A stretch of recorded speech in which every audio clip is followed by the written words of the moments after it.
Assalamualaikum warahmatullahi wabarakatuh. Perkenalkan, nama saya Fernando Marcel Dimas Aprianto, Prodi Pendidikan Bahasa dan Sastra Indonesia kelas E dengan NIM 2402010130162. Di sini saya akan membacakan cerpen yang berjudul Mencari Ilmu Nabi, karya Arianto Adi Purwanto. Dengkor terpesona pada ilmu Nabi Ibrahim. Ia mendengar kisah itu dari mulut anak-anak suatu hari yang berbagi aneka kisah Nabi di pekarangan di samping rumahnya. Dengkor menguping kisah itu dan tanpa diketahui oleh siapapun. Ia diam-diam ingin menemukan ilmu apa yang dimiliki Nabi itu sampai bisa tak tersentuh api. Kaki Dengkor bengkak dan berbentuk tidak normal sejak ia lahir ke dunia. Menurut cerita para warga, yakni mereka yang menyaksikan bagaimana ia lahir, kaki Dengkor sampai bengkok begitu karena tangan belian yang telah menariknya dengan sangat keras dan kasar dari perut ibunya. Sebagian warga lain yang tidak ikut menyaksikan bagaimana Dengkor dilahirkan lebih percaya bahwa Dengkor bisa berkaki bengkok begitu karena kakek Dengkor berjanji menyembelih sapi di kali keramat dekat kampung mereka. Bertahun-tahun yang lalu, sewaktu nenek Dengkor mengalami sakit berupa luka bernanah di sekujur tubuhnya. Perdebatan tentang kaki Dengkor ini sering terjadi karena berujung pada para warga yang akan mengasihani Dengkor. Seakan kepincangan Dengkor yang dialaminya adalah kesialan terbesar yang ia alami dalam hidupnya. Mereka menyayangkan Dengkor tak dibawa ke rumah seorang tukang urut tua dari kampung sebelah yang bisa menyempurnakan kembali tulang-tulang yang remuk sekalipun. Padahal bagi Dengkor sendiri, ia tidak bisa mengambil pusing pada kakinya itu. Justru ia merasa yakin kakinya yang bengkok membuat ia memiliki sejumlah kelebihan yang tak sembarangan orang bisa miliki. Ia kerap menunjukkan dengan bangga kaki kanannya, betisnya yang bengkok melengkung. Telapak kakinya pun menepuk secara berlebihan sampai kakinya terlihat menurut penglihatan warga seperti pelepah kelapa yang pernah dihantam petir. Dengkor tahu perihal pelepah kelapa bekas hantaman petir. Ia kerap melihatnya digantung di rumah-rumah. Menurut ibunya, pelepah kelapa itu dapat berguna sebagai penangkal petir. Berarti kaki saya berguna untuk menangkal bencana dan segala kesialan, katanya. Cerita lain ini adalah kesaksian seorang pemuda yang tidur di rumah Dengkor. Tengah malam, pemuda itu terbangun di berugak tempat ia berbaring karena ia mendengar lolongan anjing di dekatnya. Begitu ia melihat ke arah kebun, ia melihat seorang ibu menggandeng tangan seorang anak. Keduanya tampak kebingungan, seperti tengah mencari tempat untuk berhenti dan menginap. "Jangan di sini, ini rumah manusia," kata si ibu. Si pemuda melihat ibu dan anak itu berjalan menjauh. Pemuda itu tidak tahu apa yang membuat ia dapat melihat ibu dan anak itu. Baginya, anak dan ibu itu membawa cahaya sendiri yang mengeluar dari tubuh mereka yang berguna untuk mereka bisa melihat jalan yang mereka tempuh. Cerita pemuda itu membantu menjelaskan kepada para warga alasan dibalik seringnya orang-orang dengan aneka penyakit mendatangi Dengkor dan meminta obat. Dengkor pada mulanya menjelaskan bahwa ia tidak bisa apa-apa. Lalu setelah beberapa kali kunjungan, ia tahu bahwa cara mengobati orang-orang itu cara mengobati yang ia temukan sendiri. nyaris dalam kebingungannya. Keyakinan bahwa dia bukan orang sembarangan yang membuatnya sangat yakin bahwa anak-anak yang bercerita di dekat rumahnya tentang ilmu Nabi Ibrahim tidak terjadi secara kebetulan. Ia yakin anak-anak itu adalah suruhan dari nenek yang hendak memberi petunjuk padanya untuk menemukan ilmu itu. Dengkor juga suatu saat ia akan berhasil menemukan itu karena sudah ditakdirkan untuk ia miliki. Beberapa kali kesempatan ia menyampaikan tujuannya hendak menemukan ilmu itu. Beberapa orang yang mendengar kisahnya tentu saja merasa Dengkor sudah kelewat gila. Para warga juga tahu dari cerita yang entah bagaimana mereka dengarkan pada 1-2 obrolan perihal seorang nabi di masa lalu yang berhasil selamat dari api yang sangat besar. Namun para warga yakin kelebihan itu hanya didapatkan jauh di masa lalu, tidak dalam kehidupan seorang warga di kampung terpencil dekat hutan di masa sekarang ini. Dengkor telah lama terpisah dari orang tuanya dan hidup bersama seorang pemabuk yang ia bantu menemukan gayas-gayas untuk sedap minum tuak. Sejak mendengar kisah Nabi Ibrahim itu, ia mulai sering mengunjungi ibunya. Ia meminta ibunya bercerita tentang aneka peristiwa yang terjadi selama dirinya dikandung.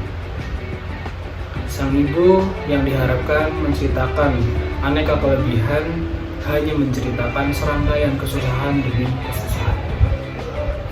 Ia menceritakan bagaimana ia hampir mati hanyut di sungai karena memaksa diri pergi ke desa mencari beras untuk dimakan.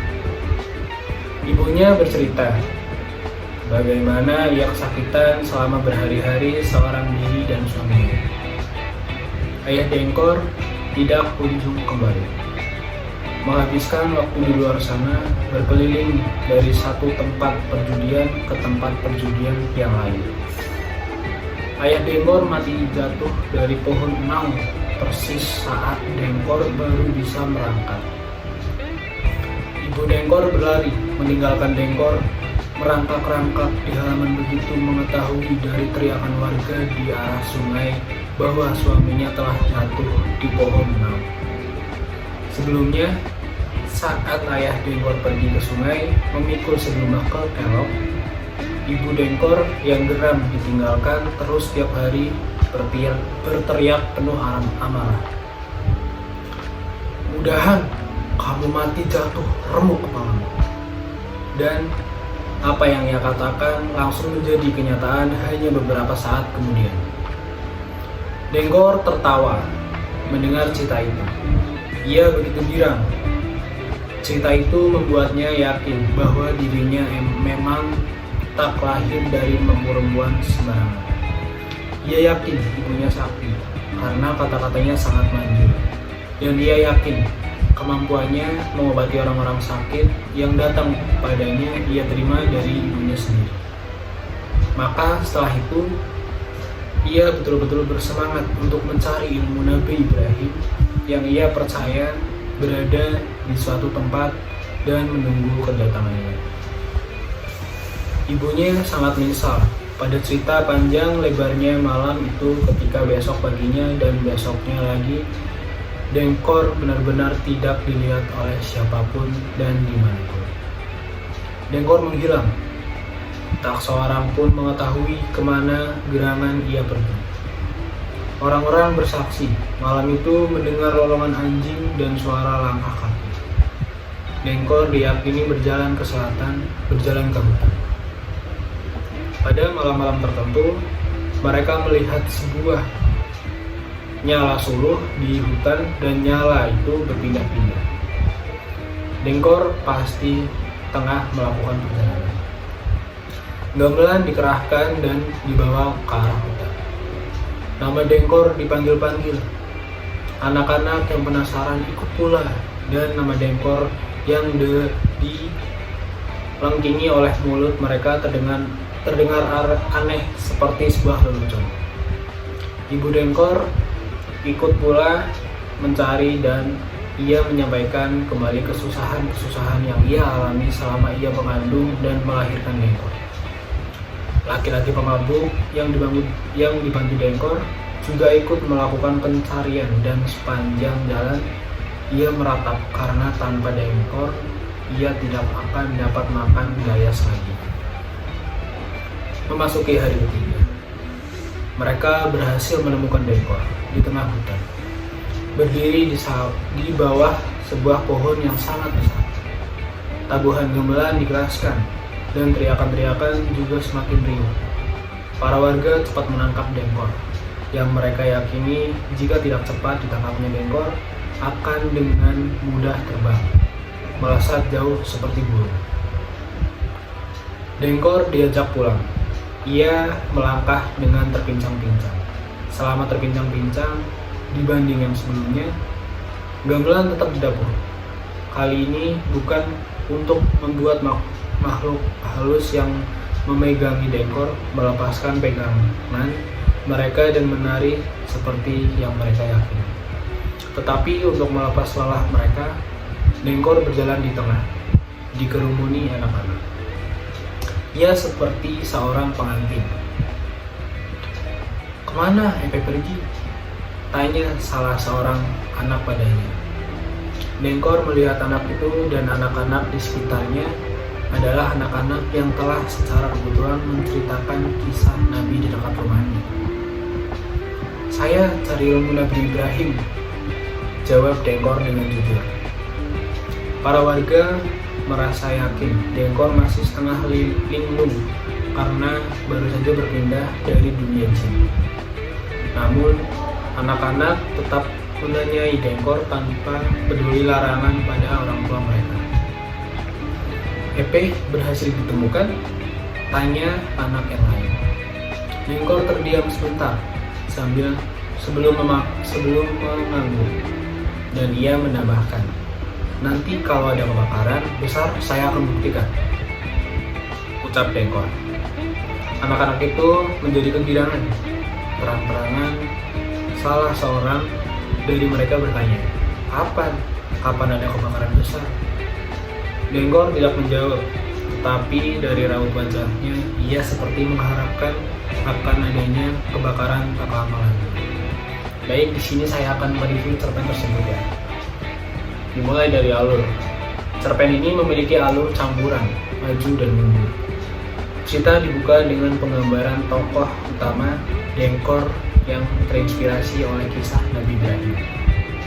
Perjalanan Dengkor untuk mencari ilmu Nabi penuh dengan konflik batin, kesulitan fisik, dan perenungan mendalam tentang kehidupan dan keyakinan. Selanjutnya ada tokoh.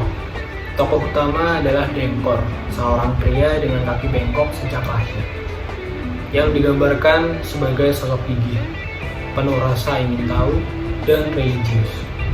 Selain itu, anak-anak di kampung yang menceritakan kisah Nabi Ibrahim menjadi pemicu semangat Dengkor untuk memulai perjalanannya. Tokoh-tokoh lain, seperti seorang ulama tua yang ditemui Dengkor dalam perjalanannya, memberikan pandangan filosofis yang memperkaya cerita. Selanjutnya, latar. Cerita berlatar di sebuah kampung kecil yang menggambarkan kehidupan masyarakat sederhana dengan nilai-nilai keagamaan yang kuat. Beberapa latar perjalanan Dengkor, seperti Masjid Tua dan jalan-jalan berbatu, menciptakan suasana kontemplatif yang mendukung tema cerpen. Dan yang terakhir ada makna. Cerita ini mengangkat tema pencarian ilmu dan pemahaman spiritual. Melalui perjalanan Dengkor, cerpen ini menyampaikan pesan bahwa ilmu sejati bukan hanya tentang kemampuan luar biasa, tetapi tentang pemahaman, kesabaran, dan pengabdian kepada Tuhan.